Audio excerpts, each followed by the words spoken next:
This is People on Halo Talks NYC. I have the pleasure of bringing a friend of mine from NYC. Now he's at Climber out in Denver. We're going to talk about connected fitness and the evolution of connected fitness from B2C into B to B to C. Kenny, welcome back to your second Halo Talks. Appreciate it. Thanks for having me. Great to see you guys again. Yeah, so obviously you've been in the industry on the boutique fitness side and now on the equipment side. You've seen everything that happens during a pandemic, the growth in at-home fitness, and then kind of a normalization of that. Obviously, when you guys were originally starting your row concept back in New York, it was all about community. It was all about results. Now that home market has now shifted back to the bricks and mortar, let's talk about, what Climber is, what their mission is, and how clubs and bricks and mortar operators can now access this as content and equipment. Yeah, no, it's a great question. So I'm glad you brought up my previous company, in which we talked about last time, Rogata, which was kind of a rowing based equipment, and that's really kind of what tied me to Climber, is that it is very similar in the fact that it's full body and low impact.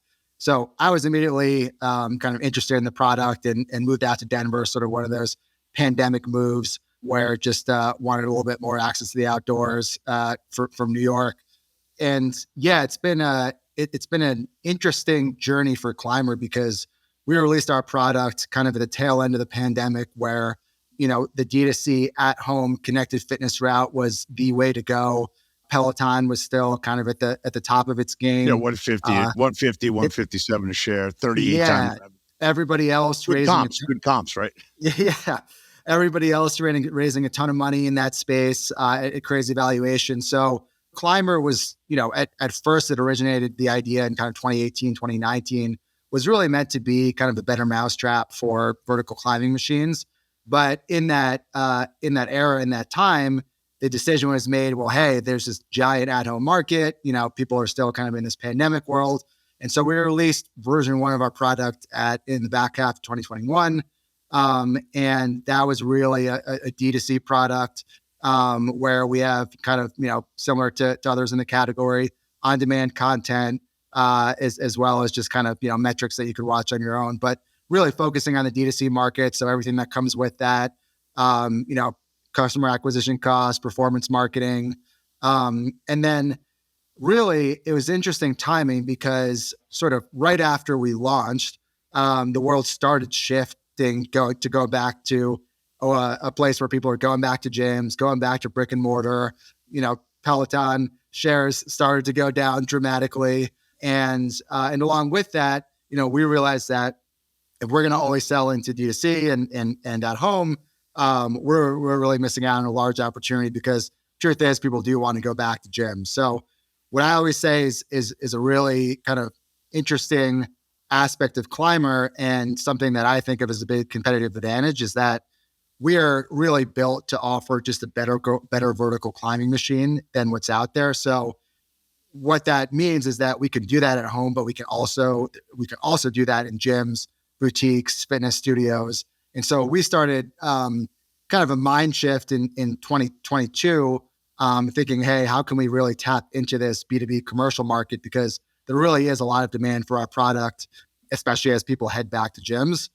So what that entailed was sort of a rework of the entire organization to kind of prioritize selling commercially, but also a total re-engineering, redesigning of our machine to make it commercial grade. Sure. So over the course of 2022, totally redesigned what we call version 2 or O2 of our product. Really, we think about it as a brand new product, really, than just an iteration. So biggest differences are, durability for the commercial market, and then various feedback that we've gotten back from O1 in terms of resistance, screen, and whatnot. So now in this world with O2, we're positioned really well to tap into both the D2C at-home user base, and also in a few months after finalizing our testing, we'll be out selling to the commercial market as well. That's great. I think, Peloton, and look, for everything that has happened to Peloton, they were in the right place at the right time, and they got millions of people working out, during the pandemic, and it was salvation. So they obviously made some material mistakes along the way, but I do not, say anything negative about them. They couldn't control their stock price, and the fact that it was a COVID stock, they probably said some things at the senior level that you should never say, but, they were a solution and it was important. Having said that, they also scared the shit out of every health club operator in the country. And now they have Peloton commercial as part of their, Precor acquisition. And I think health clubs, kind of think of them as maybe like, I don't know about the big bad wolf letting them into my club, because I kind of think they might still want to steal my members, even though that probably will subside over time. But Climbers never had that kind of marketing girth that happened during the pandemic, where, you were getting VC funding. And if you were in one of those board meetings on the investment committee saying like, hey, there's $60 billion worth of EFT memberships out here, like, let's go steal it. Yeah. Right. So you kind of come in as like, almost like a solution that's leapfrogged technology. And now like we're presenting it to health clubs in a box, without necessarily the paranoia of saying like, hey, what are those guys doing? I saw a commercial. Oh, they have a home equipment. That doesn't bother me. Yeah. I mean, that's exactly right. I would say a couple of things on that. One, having the experience of running a boutique fitness studio very much in person and building that community prior to the pandemic, it was clear to me that if people have the opportunity to go back and work out in person, there's just a desire to do that, right? You could watch I always say you could watch a concert, on TV at Red Rocks, but actually being there and experiencing live is just a totally different experience. Sure. So yeah, not surprised that the demand is there. And then to your point, I think it goes back to what are the problems that Peloton's trying to solve, and what are the problems that, back in the day, and what's the problem that Climbers trying to solve. So Peloton was trying to solve the problems. Hey, how can I do these awesome spinning classes, but from the comfort of my home? And so just at a high level, their business model is set up, and hey, how can I grab people out of the gym because we want them working out at home? Whereas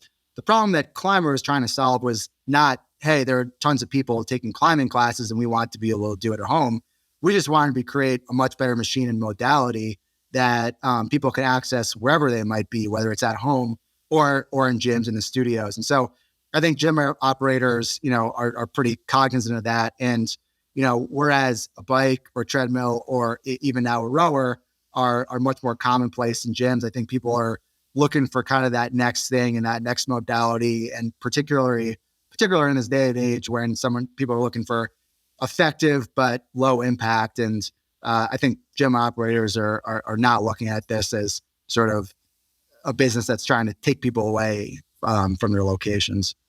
Yeah. And you got to understand, and have been part of the, the franchising side and franchisor franchisee, selling one climber to somebody's house versus getting a deal where someone's got 300 locations and they're going to buy, I don't know, what would be the average number of climbers somebody would put in order to do either small group X or put it as part of their, program.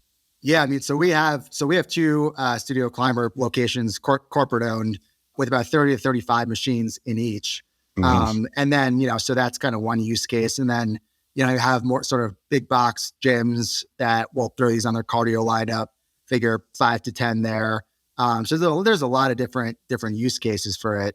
But yeah, I think that's kind of the key is one of the big goals for us is just exposure. And to your point, customer acquisition costs to try to expose people to, one person to a machine at home is just not sustainable, whether it's for us or Peloton or Tonal or et cetera. And so one, much more cost-effective way of creating that exposure is bring the machine to where people are already going to work out. And the way I think of it is actually very similar to rowing, right? 20 years ago, you didn't have a ton of people buying rowers for their homes. And now, whether it's through CrossFit, through, other kind of rowing studios and seeing them in gym or in Equinox, people get on these machines. We're like, holy crap, this is pretty amazing. And then buy them for their home. So we think that's a much more sustainable way to acquire customers. When you think about rowing, and you think about the climber, the average person would be like, hey, that's a lot harder than riding a bike. So how do you kind of cut through, the pain, no gain?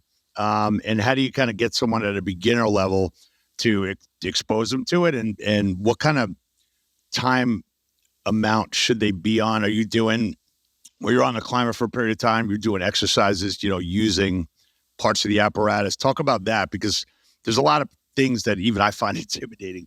But I'm like, dude, that's like, I'm doing the work, but that's like a little too much work. Yeah. So, I would say similar to rowing, it's not an intuitive motion. So there has to be some coaching that's involved in order to get your form done right. And so as part of that, and even in our commercial outreach, we offer kind of an education and training component so that even studio operators kind of know, how to use the machine and teach people how to use the machine. Because we think a big part of our job is not only offering these machines, but teaching people how to climb. But then, the second piece, which is really interesting, is that we've had people, who are Parkinson's patients or in their 70s, 80s, getting on the machine. And we do a lot of work with the Parkinson's Regeneration Center and people that can't get on anything else. And they get on the climber and they're like, wow, this is incredibly accessible, because I can stand up, I can go at my own speed. And then we've had people like Matt Frazier on the machine and totally kicked his butt as well. So I think what's interesting is that there's a ton of different use cases and tons of different types of people that can get benefits out of it, whether you're a CrossFit athlete, whether you're doing PT and older. So, I think a lot of it is our job to sort of educate the public on how to use the machine, which is kind of what we're working on. But there's a lot of different ways to get benefit out of it. So I think what's happened, at least it's caught my attention, and also, I've been like training my my 15-year-old nephew in basketball. He made the JV team. We were doing certain workouts related to, let's build it, doing squats or doing squat thrusts or doing, what is it? What's the jumps? It's escaping me. When you do squat thrusts or, the full jump, thinking of the name of it. I'll figure it out. Burpees. Thank you. That's why you're on the show. When you think about climber, do you think about, building up your shoulders and building up your back, for, rebounding, boxing out? Do you find that climbers that are, going on weekends to do rock climbing, or the other climbers in rock climbing gyms?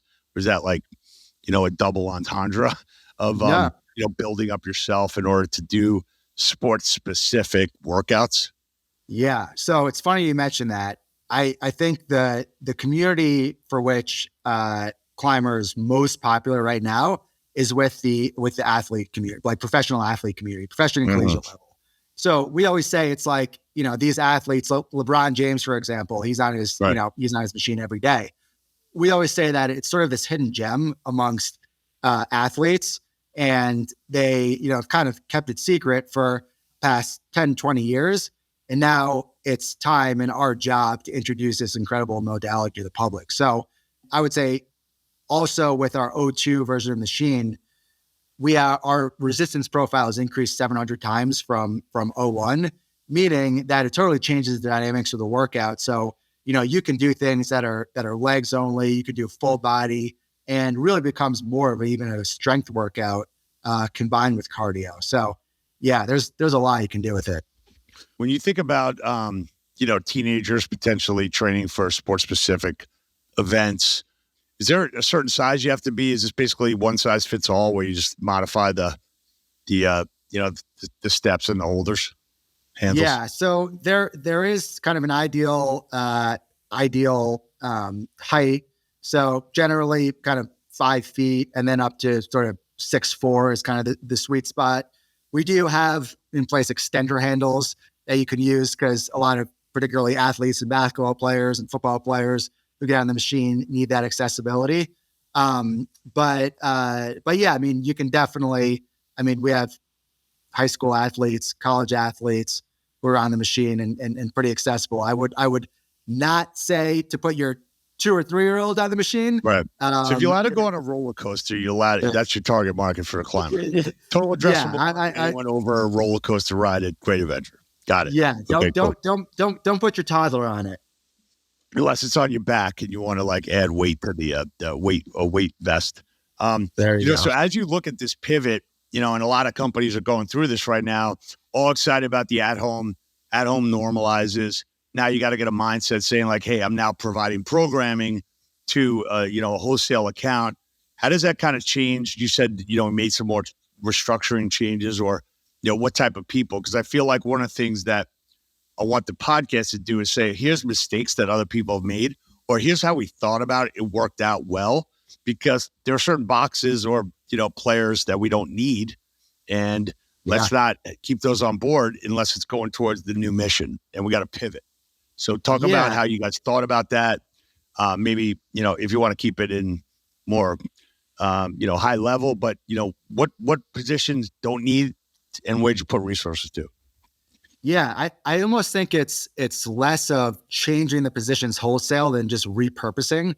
So to give you an example, right, our customer service, we have an internal customer service department who, in the past year has been very focused on, individual at-home consumers in their home. So it's not necessarily changing that group, but more so getting them trained up in order to spend more of their time on the delivery experience for a big box gym or maintenance, servicing, follow up, and so just kind of changing their focus. Same thing with marketing, right? So we spent like pretty much every other player in the space a lot of money on performance marketing, but it's really just shifting that mindset into, hey, how can we prepare the best marketing materials that are now tailored towards the commercial group? You're not going to be spending Facebook ads or Instagram ads trying to convince, a regional Equinox or 24-hour fitness to buy. It's a different strategy. So I think it's less personnel change, although there's some of that, and more just, kind of changing your focus. Yeah. Now you were an entrepreneur, Regatta with your partners. You're kind of onto something, and then the pandemic obviously took away all that market opportunity. Obviously, an uncontrollable. You're a guy that likes to control the controllables and hope the uncontrollables control themselves, or not that material. And then you go to Climber, where big growth trajectory. Don't know how long people are staying at home, getting great press. So let's talk about you for a minute and just to share kind of your entrepreneurial ventures. Obviously, you're a top guy. You know what you're doing. You get shit done. You're disciplined. We've known each other for many years. But there are things that you can't control that have affected, your career. And, you just got to kind of get a little humility, like I have, out of it and say like, hey, man, like I'm just going to keep doing what I'm doing and things are going to work out. So how do you give us a little lens into how you've managed the last, 4 years? Yeah, I mean, look, I obviously closing Regatta was tough, but ultimately, I think it was 100% the right decision at the time. But the way I've thought about that, and frankly, any experience in my career is just how do I leverage these different learnings, whether it's the connections that I've made, the things that I've learned in, I think the biggest thing is to take the challenging things maybe that didn't work so well, so you understand, hey, not to replicate that again. And so, I would say at the time, Nadav and I mean, we were kind of running everything at Regatta and very limited resource. So for me, got a ton of exposure into, hey, how does it work to acquire customers, doing marketing, really building that community. We built a digital product, to kind of reach people, and so kind of understanding that product roadmap.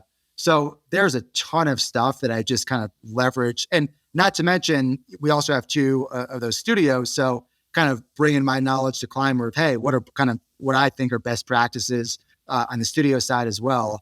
So there's a ton that I've just learned from that I just, look, my personality, Pete, is just to look forward, right? And I don't look back. And, as I've said, there are other things that I've done in my career, practicing law, right, that I didn't like and made it very explicit on the last show. But there's a ton that I've learned doing that I still apply, particularly in a COO role. Yeah. Yeah. We use this phrase, like lose your rearview mirror, because nobody cares and nobody remembers. Only you do. And you kind of harp on it. I was saying that all the shoulda, coulda, woulda is like, it doesn't matter to you. Like you're here now. And you might actually know more and learn more than you think you did. And it may not have been a mistake. It may have just been like a side ramp. You get No, back right back on the highway. 100%. You can't live like that if you want to, be successful, move on. You gotta, leverage the things that you learn and things that you did well, and use that into the next venture. Yeah, awesome. So you got any quotes that you want to add? I'm not sure what the last one was that we had. I'll go back and check before we post it. But there's something that like a mannerism, or something that you say, something that you think, making progress, but not as fast as I want. Or you got anything that you live by? So a big one that we've adopted at this company is just in the last couple of months is just giddy up. It's just it's just pretty simple, but sometimes you got to make decisions and you got to stick with it. Things happen, and you just got to be on board. And you say giddy up, and you hold on to the reins as hard as you can, and just keep moving. So awesome. Giddy up. All right. So from COVID to post-COVID, and just keep rolling forward. I think that's great. So good to see you again. Glad you pivoted into the wholesale market. I think this is going to be great as a program inside of clubs, and it's going to help a lot of people achieve the results that they want on and off the field. So good to see you. See Climber at Ursa, and look for the B2B marketing from Kenny and crew over there. Thanks, buddy. Awesome. Thanks, Pete and Dave. Great seeing you guys. Yeah, it was fun.